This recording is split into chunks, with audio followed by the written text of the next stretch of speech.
स्वागत है आपका माइंड मेकर्स पर। मैं हूं धीरज कुमार और आज हम लोग जानेंगे श्रीलंका में चल रहे आर्थिक संकट के बारे में। श्रीलंका अब तक के सबसे बुरे आर्थिक दौर से गुजर रहा है। हालात इतने बुरे हैं कि रोज़मर्रा की चीज़ें जैसे सब्जी, दूध, पेट्रोल, डीजल और गैस के दाम जैसे आसमान छू रहे हैं। लोगों के बीच काफ़ी अफरा तफरी का माहौल बना हुआ है। पेट्रोल पंपों पर लंबी लाइनें देखने को मिल रही है, जिसके कारण सरकार ने पेट्रोल पंपों पर सेना तैनात कर दिया है ताकि भगदड़ की स्थिति ना बने। श्रीलंका सरकार के पास स्कूली छात्रों की परीक्षा के लिए कागज़ और स्याही तक के पैसे नहीं हैं। लोग वहां लगातार सरकार के खिलाफ प्रदर्शन कर रहे हैं। स्थिति इतनी भयावह है कि प्रदर्शन और नारेबाजी के दौरान एक सांसद समेत 8 अन्य लोगों की मौत हो चुकी है। इसके अलावा 200 से अधिक लोग घायल हैं। प्रदर्शनकारी सार्वजनिक संपत्ति को तोड़ फोड़ रहे हैं, यहाँ तक कि वहाँ के प्रधानमंत्री महिंदा राजपक्षे को जबरन इस्तीफा देना पड़ा, जबकि राष्ट्रपति के द्वारा शूट एट साइट का नोटिस भी आ चुका है। वहाँ के राष्ट्रपति ने विपक्षी दलों से अपील की है कि किसी तरह वो सभी मिलकर इस समय के लिए सरकार बनाएं। कुल मिलाकर श्रीलंका में पूरे दंगे जैसा माहौल बना हुआ है। दरअसल 9 मई 2022 को महिंदा राजपक्षे के समर्थकों ने सरकार विरोधी प्रदर्शनकारियों पर हमला कर दिया। इसके बाद स्थिति बेकाबू होने के बाद राजपक्षे को जान बचाकर भागना पड़ा। कई जगहों पर राजपक्षे के समर्थकों और मंत्रियों को पीटा जा रहा है।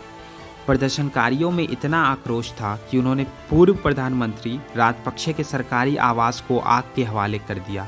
इसके अलावा उन्होंने 12 से ज़्यादा मंत्रियों के घर जला डाले।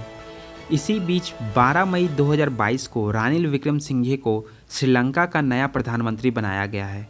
हिंसा के ऐसे मंजर ने पूरे श्रीलंका को झकझोर कर रख दिया है। फिलहाल पूरे श्रीलंका में कर्फ्यू लगा हुआ है। आखिर श्रीलंका की ऐसी बदतर हालत हुई कैसे? आइए जानते इसके कुछ अहम वजह।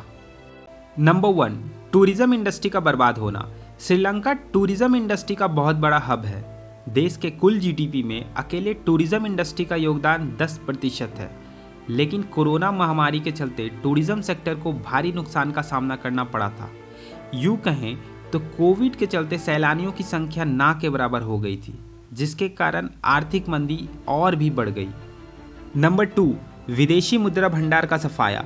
श्रीलंका की विदेशी मुद्रा भंडार लगातार घट रही थी, जिस पर राजपक्षे सरकार ने कोई ठोस कदम नहीं उठाया था। और अब हालात ये हैं कि श्रीलंका पर अरबों डॉलर का विदेशी कर्ज बना हुआ है, जिसमें 10% की हिस्सेदारी केवल चीन की है। श्रीलंका पर चीन का कर्ज इतना बढ़ गया था कि उसे अपना हैम्बनटोटा पोर्ट 99 साल के लिए चीन को लीज पर देना पड़ा। इसके अलावा भारत और जापान जैसे देशों से भी श्रीलंका ने कर्ज ले रखा है। नंबर 3, टैक्स में भारी छूट। 2019 में श्रीलंका सरकार ने आम नागरिकों के लिए टैक्स में बहुत छूट दी थी ताकि उनके औसत कमाई दर में बढ़ोतरी हो सके, जिसके कारण हुआ ये कि सरकारी राजकोष में कमी आने लगी और अर्थव्यवस्था का संतुलन वहीं से बिगड़ने लगा। नंबर 4, रासायनिक खाद युक्त खेती पर पाबंद। सरकार ने हाल ही में रासायनिक युक्त खेती पर पूरी तरीके से पाबंदी लगा दी थी, जिसके कारण फसलों के उत्पाद पर काफ़ी गिरावट आई और किसानों की आमदनी में भी भारी कटौती हुई, जिसके कारण अनाज के दाम पर भी बहुत असर पड़ा। नंबर 5, रूस यूक्रेन का युद्ध संकट। हालांकि ये युद्ध रूस और यूक्रेन के बीच लड़ी जा रही है, लेकिन इसका सीधा असर श्रीलंका के अर्थव्यवस्था पर भी पड़ रहा है। जी हाँ, श्रीलंका चाय की खेती में बहुत बड़ा उत्पादक है और रूस इसका सबसे बड़ा मार्केट है, जहां ये अपना चाय एक्सपोर्ट किया करता था। लेकिन युद्ध की वजह से रूस अभी श्रीलंका से चाय आयात नहीं कर पा रहा है, जिसकी वजह से श्रीलंका की स्थिति और भी बदतर होते जा रही है।